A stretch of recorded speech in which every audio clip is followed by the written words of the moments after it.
Every case so far has looked at a PPP while it's running. This one looks at what happens after a country runs a PPP program for decades and then formally ends it. The UK's Private Finance Initiative is one of the few programs old enough to show the whole arc. First, PFI's early popularity wasn't purely about better project delivery. Structuring a deal as a PFI kept the capital cost off the government's official balance sheet, an accounting incentive sitting alongside, and sometimes ahead of, the genuine value-for-money case. Second, multi-decade payment commitments add up.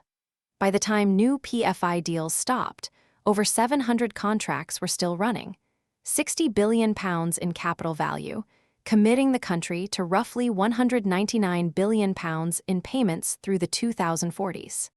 Third, a PPP's risk doesn't end once construction is finished. The private partner itself has to stay financially healthy for the entire contract term. When it doesn't, that risk shows up in a way appraisal rarely models. January 2018. Carillion, one of the UK's largest PFI contractors, collapsed into insolvency. Public sector contracts made up 33% of its total revenue and 45% of its UK revenue. Dozens of hospital and school contracts suddenly depended on managing a contractor failure nobody had priced in. This isn't even the first UK case this series has touched. A toll road forced into debt restructuring after a bad traffic forecast made the same point from a different angle. Real risk eventually surfaces.